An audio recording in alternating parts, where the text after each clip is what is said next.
Ready? Rock, paper, scissors. Rock, paper, scissors. Rock, paper, scissors. Yeah! Hot take!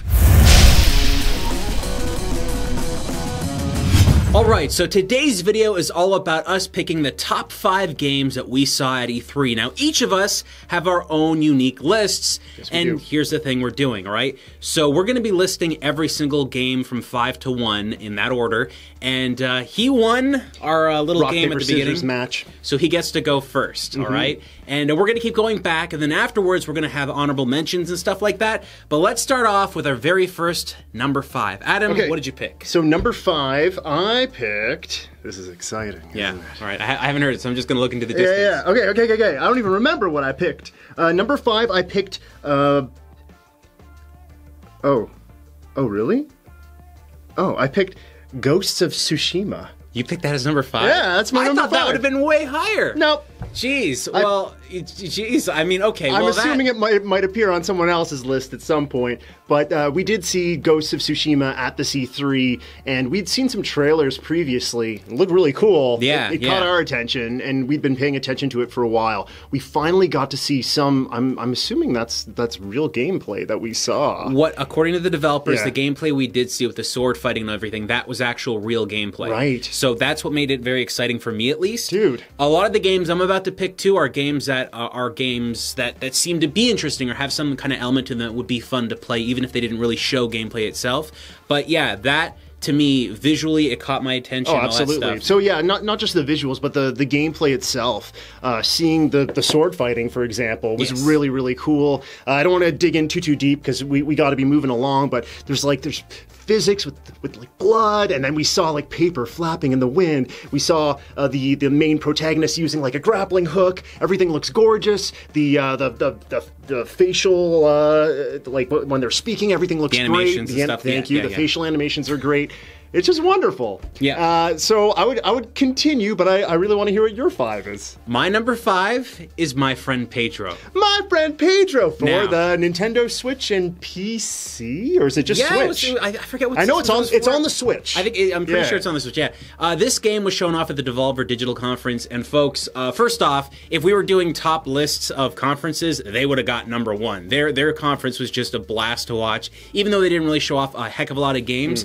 But My Friend Pedro really stood out. It looks like it has slick, fast gameplay. It has some pretty basic graphics and stuff like that, but the gameplay really looks fun and enjoyable. Kind of looks like a bullet opera, and I think that's the kind of stuff that I love. I think that's a great term to give it. Bullet opera. Well, they had the very operatic sort of music, right? They did, yeah. And one thing I just, like, the moment that it clicked for me, like, it was like, okay, a steady incline in interest, and then he shot a flying frying pan. Yeah. It was hitting multiple enemies. I was like, okay. I was sold, right? Yeah. It's not on my list, but it is number 6 or number 7 if we did that. Yeah. I mean, obviously we haven't played it yet, but the mechanics looked like they were very fluid, and just everything you saw there seemed to really click. So I was just very excited to really get my hands on that game.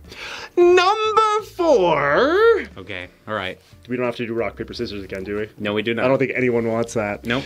Okay, number 4 is a game that I think people were expecting to see, and they did get, and it was a little bit of sustenance in what I consider to be kind of a dry spell of a presentation / direct.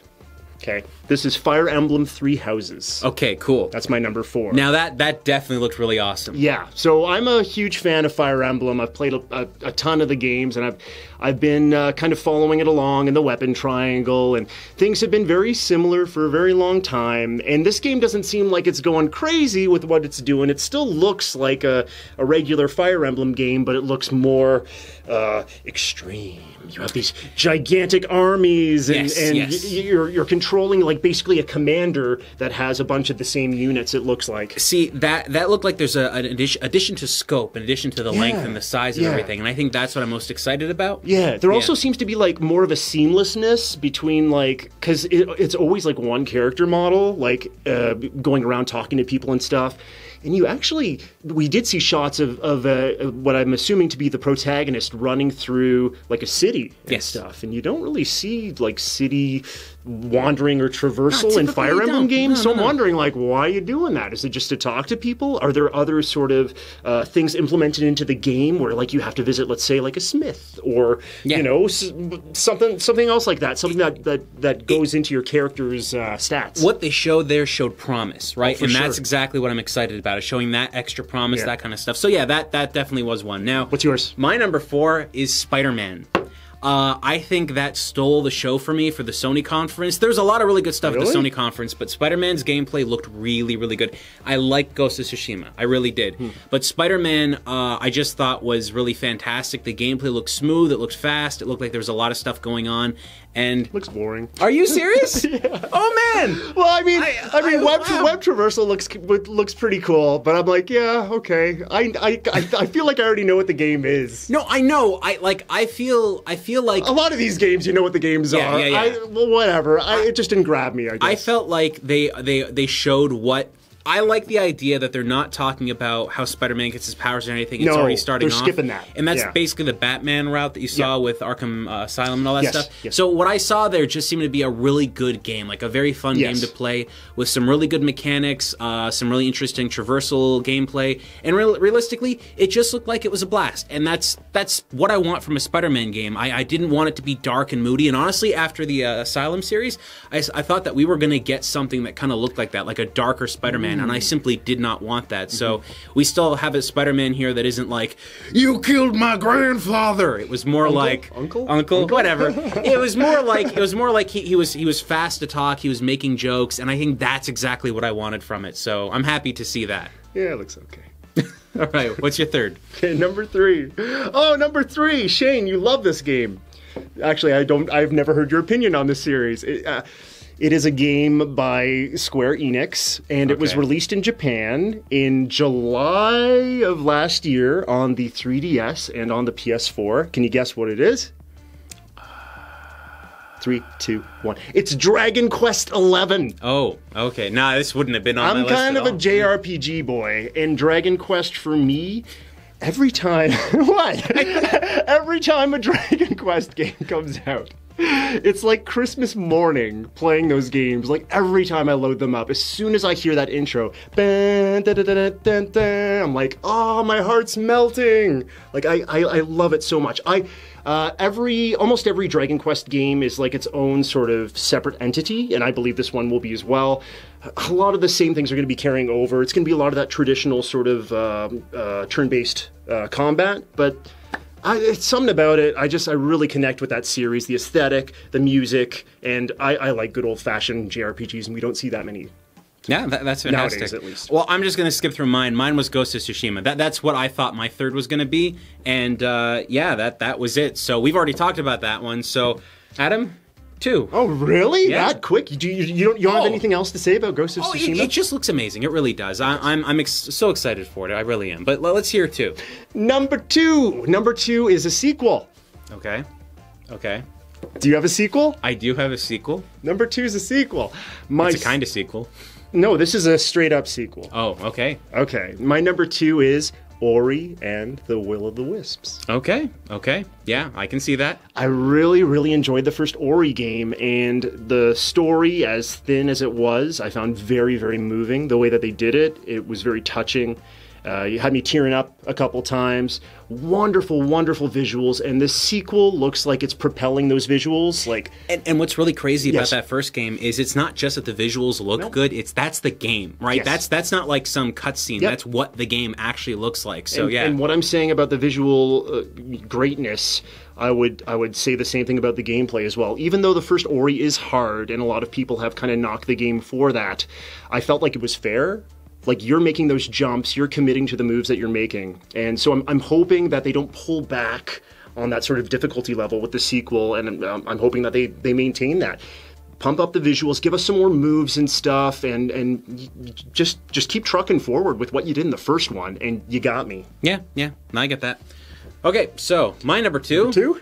Is it a sequel? It is a kind of sequel. Yeah. Super Smash Brothers Ultimate. Oh, Yeah. it's a port. Yeah, it's not a port. Okay, look, I am very excited to play this game. It's the Smash Brothers game I've wanted since the Wii U version came out. In fact, like I said a while ago, I did a video talking about how I wanted that to be the exact Smash Brothers game they released. This is answering everything I wanted. It looks great. It looks like it's going to play fun. All the stuff from the previous games are coming into this one, which is exactly what I wanted. It's basically my ultimate version of Smash Brothers, which is why it's called that, I believe. Yeah. So yeah, this is it. I'm very excited about that one. Cool. All right, so you're number one. You're number one. We're I'm curious. Number one. So you haven't mentioned the number one that I picked. Yeah. So should we? I wonder if we both have the same number one. You want to do 3, 2, 1? 3, 2, 1. Let's try it. Okay. Okay, ready? I feel like you just looked at my list. No, I didn't. 3, 2, 1. The Last of Us Cyberpunk. Part 2. Really? Yep. Really? Okay. No, that's fine. All right, you go. Okay, I feel like I have to start by defending not taking Cyberpunk, but I'm picking The Last of Us Part 2 because The Last of Us Part 1. Again, I'm a story guy. Yeah. Shane. No, that's fine. When I finished The Last of Us Part 1, like there's a line at the end where I was like, yeah, men can cry. Okay. It was fantastic. Yeah. I like the gameplay, and I've played through it multiple times. A lot of games I don't play through multiple times. The Last of Us. Have you played the multiplayer? I haven't. Yeah. But that's another reason to be excited, because I heard that the multiplayer in the first one was really good. And apparently it's coming back in this one too. Yeah. I didn't have time to really get into that, but I would like to. I didn't have that many issues with the first game. I know that some people didn't like the way that it played or things like that, but yeah, for me, I didn't have many problems pop up. I was just expecting you to say a bunch of different games. Boy, we really went on different tangents here. So yeah, Cyberpunk. I'm glad we didn't talk about this beforehand. Absolutely, yeah. This makes it, I think, way more fun. So yeah, my pick was Cyberpunk 2077. Yeah. And the whole reason I picked that game is because it just looks intense. I actually read a little bit after they revealed the trailer. That's all in engine, and there are aspects of that trailer you're seeing that are actually in-game elements. Yeah. That's not like some fake out thing. And they showed people behind the scenes, like actual gameplay roles, just to prove that this is what the game actually looks like. So it looks incredible. I did a lot of research onto it, and that trailer basically is showing you what that world's going to be like. It's a first-person game. It's got tons of explorability, it's got lots of options, a really big story, and it gives you the ability, like a really good RPG, at least in North American senses of an RPG and how that stuff works, it allows you to create your own backstory so that your character actually has some kind of history that you created so you understand what the character is getting into the game, and that backstory actually influences aspects of the game going forward. So I'm excited to try that out. Plus, to be fair, kind of a fan of Deus Ex, so that's kind of why I'm excited for this one, because it kind of has that same kind of vibe and feel to it. Yeah. So I'm so excited to explore that world and look into it a bit more. Now that we've done all that... I didn't explain why I wanted to see The Last of Us 2. Oh yeah, go ahead. But like, I guess I don't really need to. It's pretty it looked amazing. Yeah, it looked amazing, and like, we only saw, like, this is the first big sort of reveal of The Last of Us 2, and some people are saying that the gameplay that they showed off isn't actually how the game plays. That is a concern. That's why it didn't come on my list. Because I was just a little bit worried that it might just be a bit too showy and not actually enough of the real stuff. Of all the developers that I will put my trust in, Naughty Dog is the one developer that I will. Oh yeah. So. Well, I remember when they showed off Uncharted 4, right? Yeah. And everyone was like, well, that can't be real. And they released the game, and it was exactly that, right? So I believe it. If they're saying it's a real thing, I believe it. Thanks, Shane. Honorable mentions. Oh! Yeah. Super duper quick? Yeah, because there was a bunch of games. I have a thing. You mentioned a couple on there, so let's hear. You go. Battletoads. Nah, see, I wouldn't have done that because they didn't show anything. I don't care. Okay. Give me Battletoads. Give me the Dark Queen. Give me their stupid ship, and I am on board. All right. I need the speeder racing bikes. And the giant cubes and the horrible snow levels and the snakes. I want to see the snakes that take you like the longest time to memorize. Yeah. Next game. Okay, Fallout 76. The reason it's an honorable mention for me and not on the top of my list is simply because it's a bit of a wild card. It didn't look like they were going to focus on a story, at least from what I could tell there, and it seems like it could go either way. It might be really good or it might be really bad, but I have faith in that company. It's just, you know, it's a bit of a strange one. Sekiro, Shadows Die Twice. I love the Souls games. This is another Souls game that's not called a Souls game, and it looks like they're extending a lot of the gameplay. There's some elevation aspects. There's a grappling hook too. I like grappling hooks. I'm a big fan of Tenchu. Yeah. No, it looked go. Devil May Cry 5, I was really excited to see that. The game looked really fluid, really interesting, a lot of interesting development of the character there, and I'm really excited to see what the future of Dante's all about. And I know a lot of fans out there that were watching the show got really upset when I didn't mention that originally with the Xbox conference. So yes, that was something I'm excited about. Just totally slipped our minds when we were talking about it again. Killer Queen Black, the first time that we're going to get this crazy arcade experience on a handheld console. Yes. It's on the best console for it, the Switch, and you'll be able to play, probably, I'm guessing, multiple people playing on 2 screens or multiple screens. We can finally get that arcade experience that everyone's been talking about in our houses or outside with your friends. Okay, Hitman 2, love the first Hitman. I can't believe they're calling it Hitman 2 because I already played Hitman 2 years ago, but it's a sequel to the most recent game that they released, and I think it's the best Hitman game they've ever made. The gameplay is fantastic, the story is very interesting, and I can't wait to see a continuation of that. Plus, they brought back Sniper Mode, which was a pre-order thing from way back.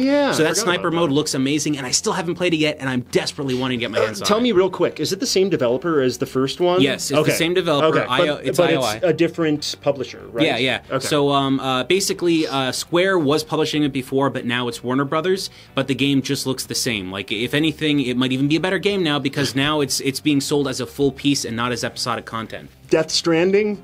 Yes, yeah. Okay, well, no. So the reason Death Stranding didn't get put on my list is simply because we've already seen this game in trailer form a couple times before. We've seen a bit more of it this time, but I still don't believe we've seen enough of it to give us more of an understanding of what the gameplay is going to be like. We did see him walking around the fields and stuff. But, yeah, what we did see, it is very, you want to see what's the next step. Like, what, because this is just the first little blip of Death Stranding that we saw. Like, okay, here's some gameplay. You're moving things. You're delivering things. Oh, okay, we know that that's like 1/99th of the game. Yeah, when Kojima originally showed off Snake Eater and even Metal Gear Solid 2, he showed off elements of the gameplay that really expanded the world and all that stuff, and it made you feel like you're getting into a completely different gameplay experience. I don't believe we've really seen that here yet. We haven't seen anything that just goes, wow, that's a different way to think about that. Right. So until we see that, it's always going to be, I'm excited to play. I'm excited to play, but I want to make sure that when I start to really tell other people about to be excited about this, it's because there's something else that's going on there. Nothing but huge respect for Kojima and all of his productions and everything that he's done in the past, but I definitely need to see more about the gameplay of this thing before I can get really thrown into it. Yeah, I feel very similar, man. Should we wrap it up? No, I still have other. You still have more? Yeah. I have one more. That's my little wink. I've got 2. Okay, do one. Okay. Rage 2. Very excited about Rage 2. Okay, I've never I played the first one and I thought the gunplay was awesome in the first one. The problems, but lots of problems. Yeah. The Rage is just filled with problems, the original one. So Rage 2 is being made by a developer that actually has experience with open world games. And as long as they get that same kind of gunplay in there, I think an explorable game. Because from what I can tell, from what I've seen so far, it basically looks like Fallout with cars and without those RPG-style mechanics. So it's more about like the intense, visceral reaction of the gunplay, which I'm all for, right? So I think that's going to be cool. This is the Just Cause developers, right? So you can probably expect a lot of carnage and damage and buildings exploding and who knows what else. They have that engine now, right? Exactly. So we'll see if they've implemented that. Let's name the last one at the same time, okay? The last one at the same time? The one that you're going to pick. I have a weird one. Okay, what's your weird one? Okay.